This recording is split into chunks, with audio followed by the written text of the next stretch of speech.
For the last month, the entire country of Brazil has anxiously anticipated the results of this year's presidential election. The far-right incumbent, Jair Bolsonaro, went head-to-head against his main political rival, the left-wing former president Luiz Inácio Lula da Silva, or Lula for short.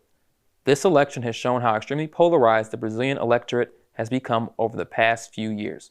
With polling showing both candidates struggled to maintain a lead over the other, ultimately, Lula narrowly defeated Bolsonaro with just 1.8% more votes than him, making this the closest election in the history of Brazilian democracy. I'm Manny Casey, and welcome to Laker News. And in this episode, we'll be covering the 2022 Brazilian presidential election and how its results show how divided the largest economy in South America really is.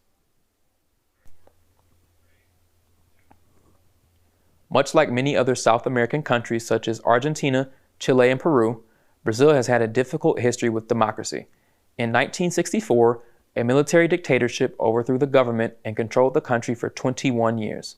Democracy in Brazil in its current state has only existed since the fall of the regime in 1985. Since then, Brazilians have directly elected their president and legislature in statewide elections every 4 years.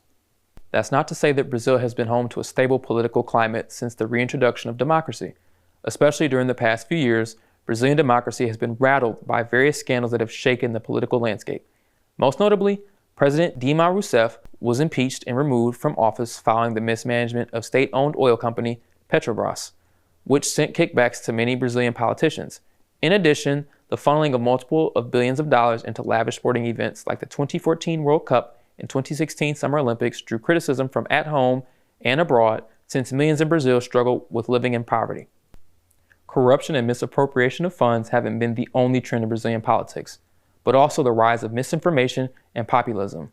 Both Bolsonaro and Lula have populist features to their platforms, but right-wing populism gained its most political relevance during Bolsonaro's term.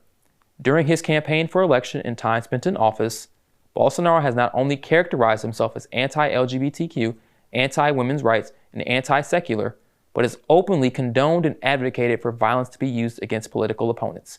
He draws most of his support from 1. Areas heavily reliant on agribusiness and mining, 2 sectors of the economy which have seen tremendous growth during Bolsonaro's time in office, and 2. Evangelical Christians, a group which has gained a lot of political influence by encouraging their members to vote for right-wing candidates. However, during his time as president, Bolsonaro repeatedly alienated left-wing and moderate voters by reducing and rolling back environmental regulations in order to promote the development of agriculture and exploitation of natural resources, like oil, tin, and iron. Also, voters in Brazil have become upset with Bolsonaro's government over failures to fight inflation and rising food and energy prices, themes which are causing trouble for democratically elected officials all over the world. On the other hand, the election of Lula shows how he and his political party have regained some trust from Brazilian voters. This is particularly important for Lula, since his previous term as president from 2003 to 2010 was plagued by corruption scandal after corruption scandal, one of which will result in him being arrested and spending 580 days in prison. However, his sentence was later commuted after it was discovered that the judge overseeing his case was politically motivated to keep Lula in prison in order to prevent him from running in the 2018 election.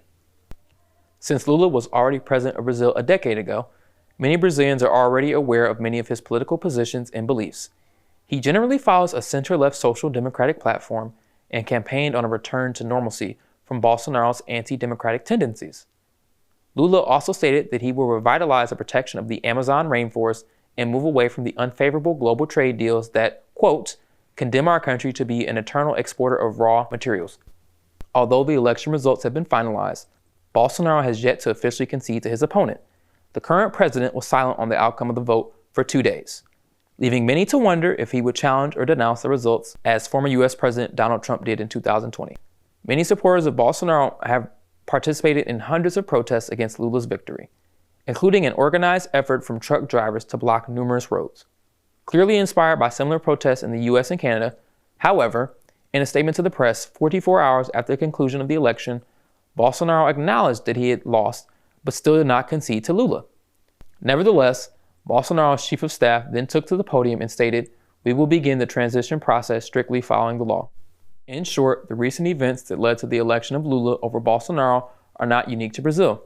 Rather, they can be seen throughout many political systems in the world which are struggling with high levels of polarization.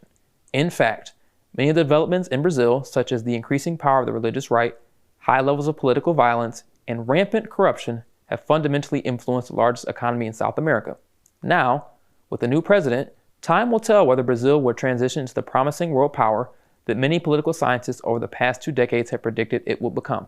Or will it continue to be characterized by its political divisions and stagnant economy? I'm Manny Casey, and thank you for watching.